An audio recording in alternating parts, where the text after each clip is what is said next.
I just wanted to say, Subhanallah and La ilaha illallah.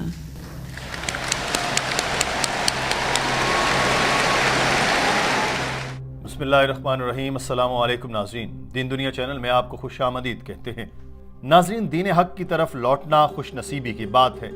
یہ ایسی سعادت ہے جو ہماری دعا ہے کہ ہر غیر مسلم کو ملے اور ہر مسلمان کو بھی راستے سے بھٹکنے سے اللہ تعالیٰ محفوظ رکھے.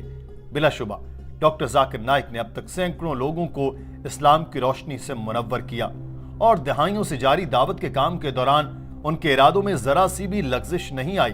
اور یہی وجہ ہے کہ اب بھی جوک در جوک غیر مسلم ان کی خدمت میں حاضر ہوتے ہیں اور اسلام قبول کرتے ہیں. دبئی میں بھی ایسا ہی ہوا جب ایک کرسچن خاتون جس کا نام اینا تھا وہ آئی اور اس نے اپنے 2 سوالات رکھے. ناظرین، اس کے سوالات بہت چھوٹے سے تھے مگر ڈاکٹر صاحب نے اس تفصیل کے ساتھ اور ہر باریکی کا جواب دیا کہ سننے والی اس خاتون نے دل و دماغ سے قبول کر لیا کہ جو بھی آپ کہہ رہے ہیں وہ سچ ہی ہے. اور صرف 2 سوالوں کے جواب لینے کے بعد اینا نامی اس خاتون نے اسلام قبول کر لیا. ناظرین، آپ کو اس خاتون کے پہلے سوال سناتے ہیں، پھر ڈاکٹر ذاکر نائک صاحب کا جواب سناتے ہیں. انگریزی زبان میں ہونے والی اس گفتگو کو تمام سننے والوں کی سہولت کے لیے ہم اردو اور ہندی میں ترجمے کے ساتھ پیش کر رہے ہیں. ناظرین، اینا نے مائک پر آ کر کہا کہ میرے 2 سوالات ہیں جن کے جواب مجھے نہیں ملے. پہلا تو یہ کہ ان غیر مسلموں کو کیا ہوتا ہے جن کو کبھی اسلام کی دعوت ہی نہیں ملی، اور دوسرا سوال ہے کہ کیا حضرت عیسیٰ کے معجزات حضرت محمد صلی اللہ علیہ وسلم سے بڑے ہیں؟ Hi, my name is Anna.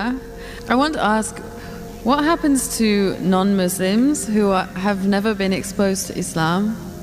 And what if a non-Muslim says that the miracles of Jesus are bigger than the ones that Muhammad performed?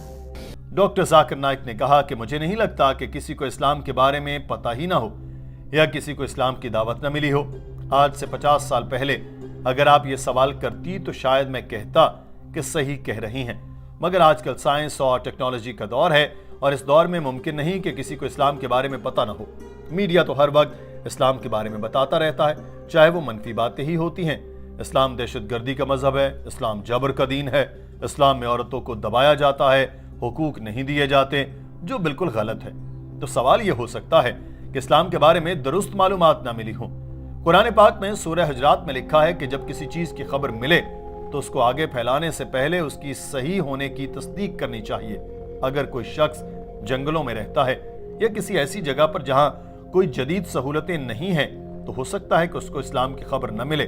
اس صورت میں تو پہلے مسلمانوں کی ذمہ داری ہے کہ اسلام کا پیغام لوگوں تک پہنچائیں. اللہ قرآن پاک میں فرماتا ہے کہ ان قریب ہم اپنی نشانیاں انہیں دنیا میں دکھائیں گے اور خود ان کے نفس میں یہاں تک کہ ان پر واضح ہو جائے گا کہ وہی حق ہے. اللہ تعالیٰ نے یہ ذمہ بھی لیا ہے کہ وہ ہر ایک کو نشانی دکھائے گا، چاہے وہ مسلمان ملک میں ہو یا غیر مسلمان ملک میں. نشانیاں یہاں تک ہوں گی کہ انہیں پتہ چل جائے گا کہ سچ کیا ہے. ڈاکٹر صاحب نے ایک سروے سے متعلق بتایا کہ جو 1950 میں ہوا تھا یہ 2 قبائل کا تھا جو 1950 تک جدید دنیا کے ساتھ ہم آہنگ نہیں تھے. جب وہاں ریسرچ کی گئی ان کی زندگی گزارنے کا طریقہ کیا ہے تو معلوم ہوا کہ یہ دونوں قبیلے یقین کرتے تھے کہ ایک خدا ہے، وہ اکیلا ہی عبادت کے لائق ہے، وہ رکوع اور سجدے کرتے تھے. تو یہ سارا کچھ اسلامی تعلیمات کے مطابق تھا، بس اس کا نام اسلام نہیں تھا. حضرت محمد صلی اللہ علیہ وسلم نے فرمایا کہ ہر بچہ دین فطرت پر پیدا ہوتا ہے، وہ مسلمان ہوتا ہے، اور مسلمان ہونے کا مطلب یہ ہے کہ اپنی منشا کو اللہ کی مرضی پر چھوڑ دینا. بعد میں جب وہ بڑا ہوتا ہے تو وہ والدین، اساتذہ، رشتہ داروں سے متاثر ہو کر راستے سے بھٹک سکتا ہے. جب کوئی شخص اسلام قبول کرتا ہے تو اس کے لیے لفظ اسلام قبول کرنا ٹھیک نہیں، بلکہ کہنا چاہیے کہ وہ اسلام کی طرف واپس آ گیا کیونکہ کچھ وجوہات کی بنا پر بھٹک گیا تھا. ڈاکٹر صاحب نے مثال دیتے ہوئے کہا کہ ہندو، عیسائی اور مسلمان 3 بچوں کو جب وہ پیدا ہوں تو ان کو اکیلے اکیلے بڑا کریں جہاں بیرونی دنیا کی کوئی رسائی نہ ہو. تو جب آپ ان کو دیکھیں گے تو ان کی زندگی گزارنے کا طریقہ اسلام کے مطابق ہی ہوگا. صرف دوسروں کی صحبت سے ہی بچے یا بڑے سیدھے راستے سے بھٹک جاتے ہیں اور یہ سائنسی طور پر بھی ثابت شدہ ہے. Every child, if any child, if you take 3 children, one born to a Christian, one born to a Jew, one born to a Hindu, isolate these 3 children completely from any external influence.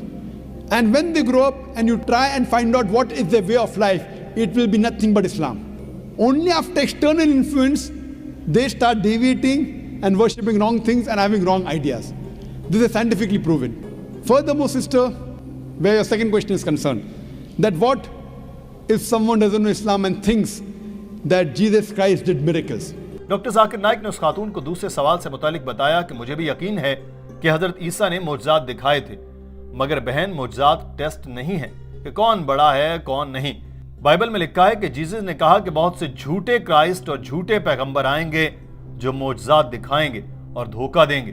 تو Jesus نے تو خود کہا کہ معجزات یہ دیکھنے کے لیے نہیں کہ کوئی خدا ہے، بلکہ جس بھی پیغمبر نے جو بھی معجزات دکھائے ہیں وہ در حقیقت اللہ تعالیٰ کی اجازت سے ہی دکھائے ہیں۔ اللہ تعالیٰ نہ چاہتا تو کوئی معجزہ نہ ہوتا۔ حضرت موسیٰ نے سمندر میں اپنا عصا پھینکا تھا اور اس کے 2 ٹکڑے ہو گئے تھے، یہ بھی اللہ تعالیٰ نے ہی کیا۔ ایسا ہی حضرت محمد صلی اللہ علیہ وسلم سے متعلق ہے، آپ صلی اللہ علیہ وسلم نے چاند کے 2 ٹکڑے کر کے دکھائے، وہ اللہ تعالیٰ کی اجازت سے ہی تھے۔ میں آپ کو بتا دوں کہ کوئی مسلمان اس وقت تک مسلمان ہو ہی نہیں سکتا جب تک وہ حضرت عیسیٰ کو پیغمبر نہ مانے۔ ہم یقین رکھتے ہیں کہ وہ اللہ کے برگزیدہ پیغمبر تھے، وہ مسیحا تھے، وہ بغیر والد کے پیدا ہوئے، انہوں نے مردوں میں جان ڈالی، بیماروں کو شفا دی مگر اللہ کے حکم سے۔ مسلمان اور عیسائی یہاں تک تو ایک ہی پیج پر ہیں، مگر فرق یہ ہے کہ حضرت عیسیٰ کو مسلمان خدا نہیں مانتے، کیونکہ ایسا بائبل میں بھی نہیں لکھا۔ پوری بائبل میں جیسس نے خود نہیں کہا کہ میں خدا ہوں اور میری عبادت کرو۔ مجھے کوئی ایسی آیت دکھا دیں تو میں عیسائی بن جاؤں گا۔ اس بات پر پورا ہال تالیوں سے گونج اٹھا۔ ناظرین، ڈاکٹر ذاکر نائک نے کہا کہ اگر آپ بائبل کو پڑھیں تو اس میں لکھا ہے کہ میرا باپ مجھ سے بڑا ہے، میں شیطان کو بھگاتا ہوں فادر کے حکم سے، میں جو بھی کرتا ہوں خدا کے حکم سے کرتا ہوں۔ جو بھی اپنی مرضی کو اللہ پر چھوڑ دیتا ہے وہ مسلمان ہے، اور جیزس بھی مسلمان تھے۔ انہوں نے کبھی نہیں کہا کہ وہ خدا تھے۔ انہوں نے کہا کہ جو الفاظ تم مجھ سے سنتے ہو وہ میرے نہیں، فادر کے ہیں جنہوں نے مجھے بھیجا۔ گوسپل آف میتھیو میں لکھا ہے کہ ایک شخص نے پوچھا میں کیا کروں ابدی زندگی پالوں؟ تو جیزس نے جواب دیا ایک خدا پر یقین رکھو، اس کی مانو، جس سے منع کیا وہ عمل نہ کرو، جنت میں چلے جاؤ گے اور ابدی زندگی پاؤ گے۔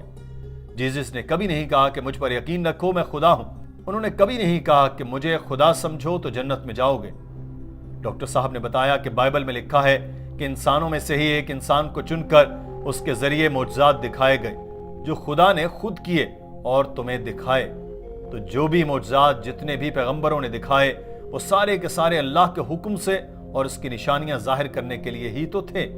اور گوسپل آف جان میں یہ بھی لکھا ہے کہ میرے پاس تم سے کہنے کو ابھی بہت سی باتیں ہیں لیکن اب تم ان کو برداشت نہیں کر سکتے، لیکن جب وہ روح حق آئے گا وہ آپ کی تمام سچائی کی طرف رہنمائی کرے گا، کیونکہ وہ اپنے بارے میں بات نہیں کرے گا لیکن جو کچھ وہ سنے گا وہی کہے گا اور تمہیں آنے والی چیزیں بتائے گا۔ تو یہ پیش گوئی صرف اور صرف حضرت محمد صلی اللہ علیہ وسلم کے بارے میں تھی اور کسی کے بارے میں نہیں۔ ڈاکٹر صاحب نے اس خاتون سے کہا کہ بہن اگر آپ سچی عیسائی ہیں تو آپ کو جیزس کی باتوں پر عمل کرنا چاہیے۔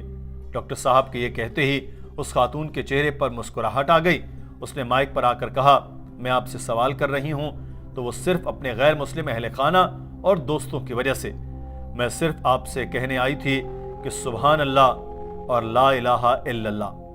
ناظرین، پورا ہال تالیوں سے گونج اٹھا۔ قریب کھڑی اسلامی بہنوں نے اس خاتون کو گلے سے لگایا، سب کی آنکھوں میں آنسو تھے اور ہر کوئی خوشی سے سرشار تھا کہ ایک اور بہن کو رہنمائی ملی اور وہ جہنم کی آگ سے بچ گئی۔ ناظرین، آپ یہ مناظر دیکھیے۔ So Zakir, I am a revert, and I was just asking questions on behalf of my non-Muslim family and friends, and I just wanted to say, Subhanallah and La ilaha illallah.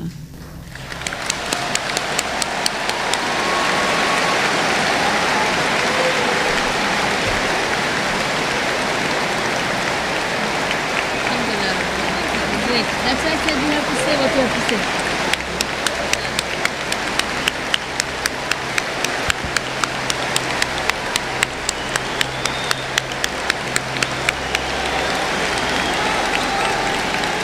Doctor Zakir Naik جو اپنی set پر جا کر بیٹھ چکے تھے یہ سنتے ہی mic کے پاس بھاگے چلے آئے اور کہا بہن آپ کو دین اسلام میں خوش آمدید کہتا ہوں۔ اللہ سے دعا ہے کہ آپ کو جنت میں داخل کرے، وہ آپ کو رہنمائی دے اور اگر آپ کے مزید سوالات ہیں جو آپ اپنے اہل خانہ اور دوستوں کے لیے کرنا چاہیں تو آپ کو اجازت ہے اور آپ کر سکتی ہیں۔